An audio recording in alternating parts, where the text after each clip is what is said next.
He didn't like me.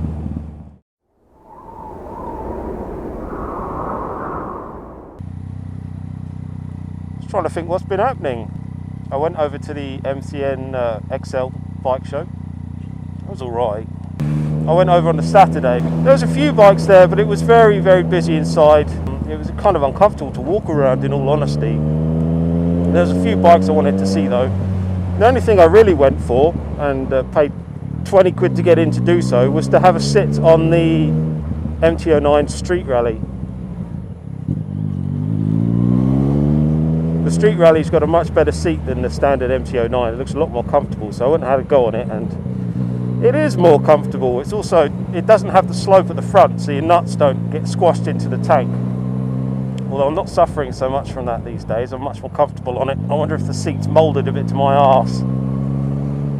But that was good. But apparently the street rally's not coming out until July, so there's no chance of getting any spare parts for it, like a seat, until at least July. A couple of weekends ago I went for a thrash with a friend of mine. He just bought a speed triple.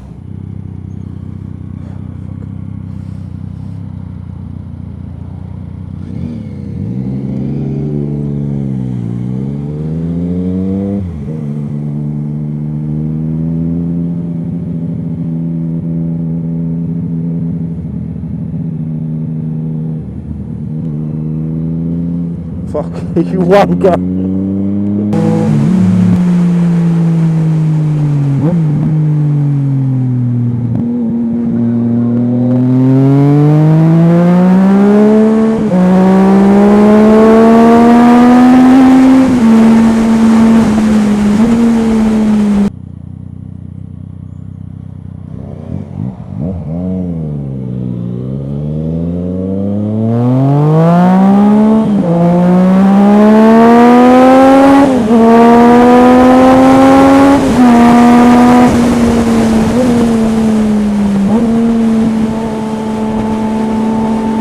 Put it in A mode, quick! It's better.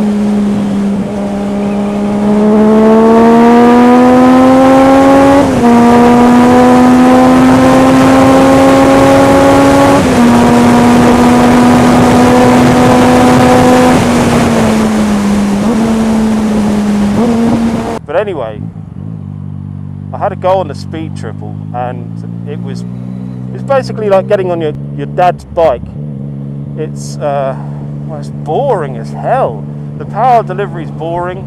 It feels a lot slower than the MT-09, a lot less fun, a lot heavier. I mean, in its favour, it was comfortable and it felt pretty planted in the corners, but that's because of all its weight. I mean, even my mate who bought it said all of the weight feels like it's in the tank, which is up high, which isn't a good thing. I don't know. Anyway, I didn't like it. I've never been a fan of them, to be honest. He got one because he used to have a street triple and thought he'd have a go at the speed triple.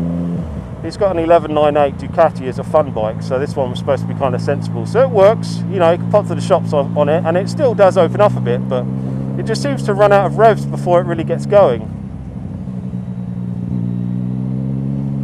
So that happened, and then I've been buggering about with the MT-09 a little bit.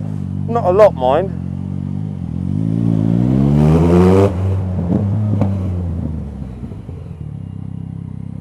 I went on eBay and I got some like carbon fibre film. I know a lot of people won't agree with this because it's fake carbon fibre basically at the end of the day, so I'm just covering stuff to make it look like carbon fibre, but it actually looks pretty good.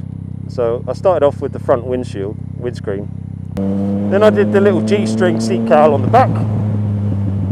And then this weekend just gone, I've been fitting some Zeta Handguards, motocross handguards, which is a complete pain in the arse.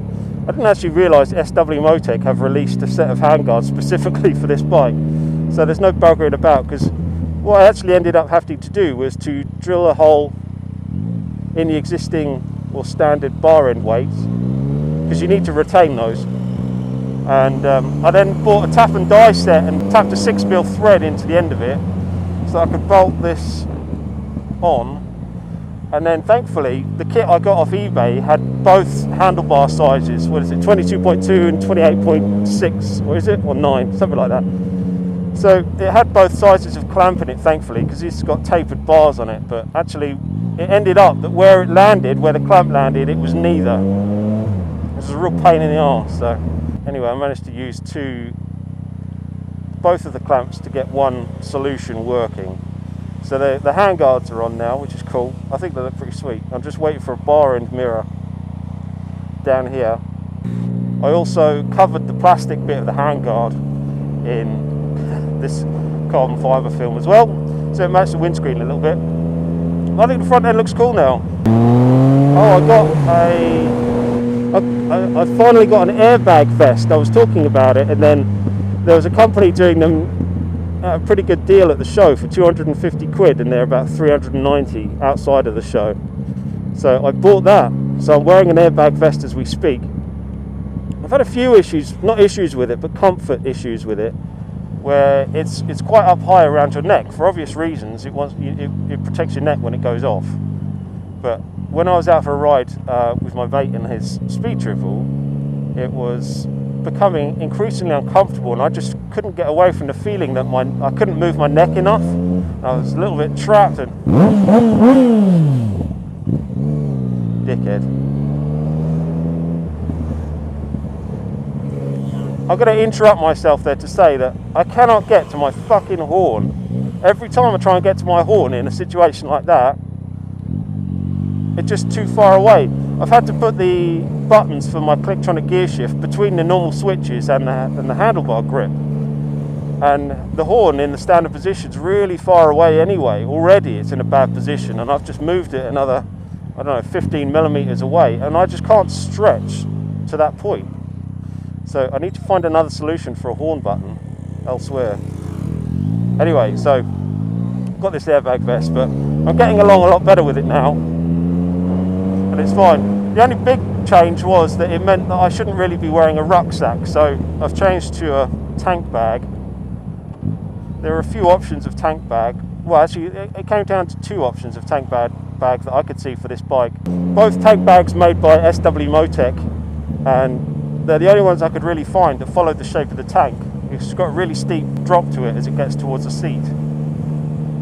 So there's an Evo City and an Evo GS, both which have the quick release tank ring system on it, which I also wanted, because it's a real bugger to be doing much else. And yeah, so kindly, I saw the Motor House at the bike show as well. They offered to send both bags and a tank ring to Yamaha in Clapham, and I could just go down there, dry fit them, see how it was. So that was really cool. So literally within a few days, they had both tank bags down there. So I went down, had a fit of them both, and although the Evo GS looks kind of big, it's the bigger of the two. I did actually go for that one in the end because it's a day-to-day bag. It's the only thing I'm going to be using, and I need to get stuff in it, not least beers on the way home from the shops. The GS is a bit chunky, but it doesn't restrict my movement in any way. I can still see the clocks just fine, so I went for that one. I shouldn't really go to these shows. The other thing I did was try on a helmet, which is the Shark Raw, and I'm in the market for a new helmet at the moment, but not too much of an expensive one. This roof boxer that I've got is just starting to fall apart a bit, so I either get a cheaper helmet for commuting, driving around town, and then save this for when I go out of town, or just get another roof boxer. And I went to the show, and as I say, they had a load of helmets there. They still wanted 240 quid for the roof boxer, and they were doing the Shark Raw for 160. Anyway, I'm denied about it, but they only had the matte green, and I wasn't too keen on it, to be honest. A bit of a clash with the green on the Drifter, so I went away from it. But what I was able to try one on, so I knew it fitted well. So I got one coming off eBay for 140, so I thought it was pretty good. So I just need to get all the camera and mic set up inside it, and boom, Shark Raw helmet. So really, I don't have anything I need to talk about. Just a load of bollocks I've been up to, really.